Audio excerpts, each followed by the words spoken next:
property. Any statutory authority doesn't belong, it's not a personal property that he will deal with you in a private manner. Gee. It is in the public domain, it has to be in the public domain. That's right. And there's nothing wrong in putting the order, because they're duty bound to do it. You got the entire thing as clear, crystal clear. Every order of the SEBI is crystal clear. Every decision by the SEBI is absolutely crystal clear. The day the order is there and available in the website, you don't have to wait for anybody. And it has to be in the website. You don't expect the order to be posted to you in a sealed and closed envelope. That's not the way SEBI functions. And that is not the way the government expects the SEBI to function, nor the investors expect the SEBI to function. So they have just done their duty. It is again, as you said... The other thing that SEBI is asked for, the other thing which says in this Sahara's response, it says Sahara's response to SEBI's irresponsible and wrongful ex parte order, which has left us sadly astonished. That's what Sahara said. Sadly astonished. No, don't forget that. It says over here, SEBI's very important reaction was that we are not supplying them all the information that they are asking for. We wonder why they asked this information from us and why not from MCA. That is the Ministry of Corporate Affairs. You please go to the part of our detailed letter of 30th September 2010 to SEBI that clearly says why we have not sent them the information. And they say they have not sent them the information because SEBI might use that information against them through the media.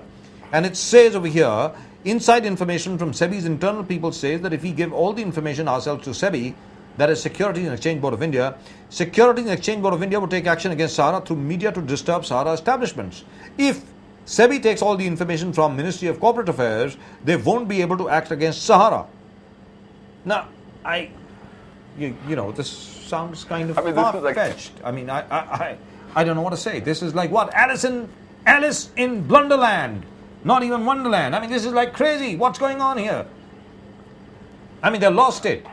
They really lost it. I mean, they seem to have gotten so angry at what the regulator has done, that instead of going to court, that instead of fighting their case properly, first, after all, what is the way out of here? The way out of here is very, very clear. You go to the Securities, Security and Exchange Appellate Tribunal. You go over there, you press your case over there. If you lose there, then the next court of appeal lies A, you could go to the High Court, or B, you could even go straight to the Supreme Court. You can do that. You don't fight a case through newspapers, and certainly not like that. I mean, I find it strange. Pradeep. Exactly, sir. I mean, the point that you're trying to highlight 2 days back, that the chairman is being misguided. That it clearly shows out here. I mean, you don't establish a guilt on yourself. You establish a guilt by saying that the SEBI might utilize this information against the group. Why are you trying to admit the guilt? Why can't you straight away explain? Why should this information be of such a nature that it can be used against you? Why? I mean, why? This is again puts them again in the dock. This is strange. That again, you're talking about guilt yourself. You're saying that if this information is provided to SEBI, SEBI might take action. Why should SEBI take action if everything is crystal clear? That's right. And whenever any document is given to SEBI, it is well known that every single word and letter will be under scrutiny. That's right. And absolute scrutiny. You have to explain. And that's the entire system of transparency that we call. Everything is available to every common man. And number 2, if there is any dispute, for example, there is a question of, locus, whether or not SEBI per se has any locus on OFCDs, or whether or not that comes under the jurisdiction of the Ministry of Corporate Affairs. Now, that can be decided only by the Supreme Court. It cannot be decided by, coming out with stuff like that. I find it most disturbing. Of course, I may be completely wrong, but I don't think so. This is very strange.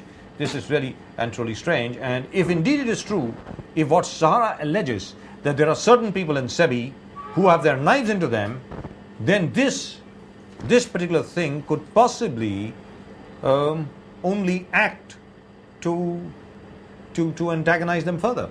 Don't you think, Pradeep? Exactly. To answer the first thing first, sir, you already highlighted the very fact that if an application is given to SEBI, the simple laws of jurisprudence calls that the SEBI will question the applicant. Right. It will not go to a third party to find out whether he has written it right or wrong. The first law itself says that you question the very person who has given you the application. In fact, that's in conformity with all laws, universal laws.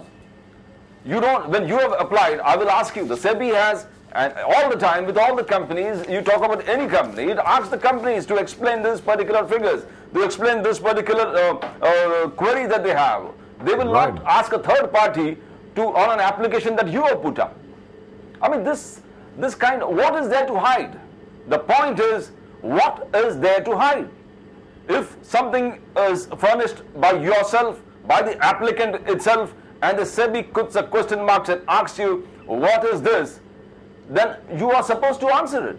You don't go for a third party or third place to find out. That you expect the SEBI to, on all the applications for IPOs, should it not ask the applicant, or should it go to third parties and ask them how this particular figure has come in this particular application that has been put forward by this applicant? No, but in any event, what has happened over here, and then quoting another example of SEBI's the ongoing dispute again over jurisdiction.